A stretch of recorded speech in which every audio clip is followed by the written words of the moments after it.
Oi pessoal, neste tutorial eu quero demonstrar a vocês aqui um efeito interessante que acontece quando a gente está utilizando o efeito do MantaFlow, que é o famoso efeito fantasma quando a gente utiliza objetos de colisão. Para entender como é que isso acontece, eu vou demonstrar a vocês aqui que isso pode acontecer tanto no modo Smoke como no modo líquido. Então, para simularmos um efeito básico e vocês entenderem como é que vocês podem corrigir, eu vou criar um experimento bem simples aqui. Eu tenho uma Icosphere aqui na área, e vou adicionar com Shift A, ou então vindo aqui em Add Mesh, objeto plano.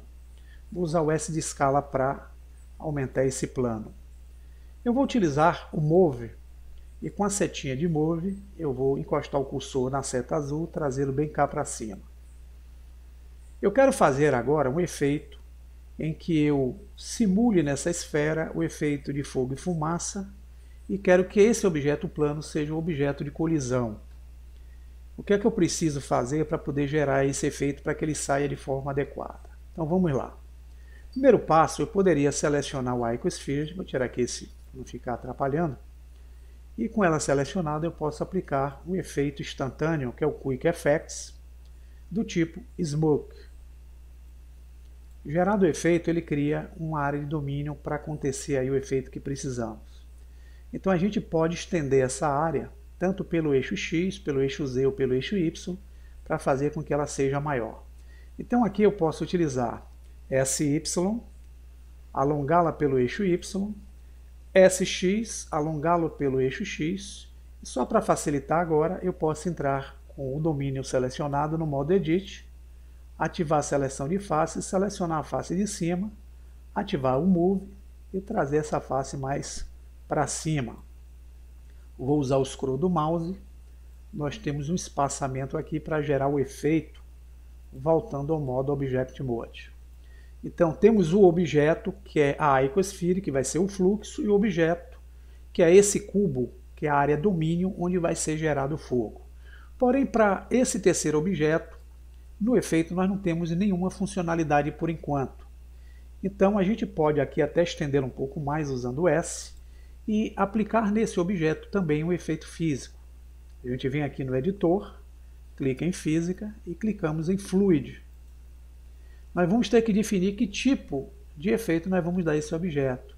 Nesse caso nós temos que dar o tipo effect, pois ele vai ser um objeto de colisão. O que é que nós queremos? Queremos que o fogo e a fumaça bata nesse objeto e se espalhe pelas laterais. Mas olha o que é que acontece quando a gente utiliza o recurso logo de imediato. Então nós vamos ter que configurar primeiramente o objeto fluxo, selecionando ele. Eu vou definir qual é o tipo de fluxo que eu quero simular nesse efeito. Eu posso usar o Smoke, que é só a fumaça, mas eu posso também usar o Fire and Smoke, que é fogo e fumaça, ou então somente o Fire, que é o fogo. Eu vou utilizar os dois recursos, Fire e Smoke, que é fogo e fumaça. Para poder gerar o efeito, eu tenho agora que selecionar o domínio, vir aqui no editor de propriedades e selecionar a resolução dele. Eu vou manter em 64 porque minha máquina é bem básica. Se você tiver uma máquina aí com a quantidade de memória, uma placa gráfica boa, vocês podem deixá-la em 100, 120 para dar uma qualidade melhor. Mas vamos lá. Para poder gerar o efeito, eu vou ter que vir na opção Cache, definir no Cache onde é que eu quero iniciar e onde é que eu quero terminar aqui o efeito da simulação do fogo e fumaça. Então digamos que eu queira começar do 1 e queira finalizar no frame 120. Eu vou ter 120 frames aqui, de 1 a 120, para poder simular o efeito de fogo e fumaça. Eu não vou precisar usar aqui, portanto, os 250 frames da timeline, então eu vou diminuí-lo aqui, em vez de 120, vou deixá-lo um pouquinho mais longo, como 130. Então eu tenho uma timeline um pouquinho maior do que a quantidade de frames que eu usarei na animação, não tem problema. Feito esse processo, se eu usar aqui o Type em modo Replay, temos três modos aqui, tá vendo pessoal? Replay e Final. Ele vai fazer a simulação em tempo automático, ou seja, em tempo real.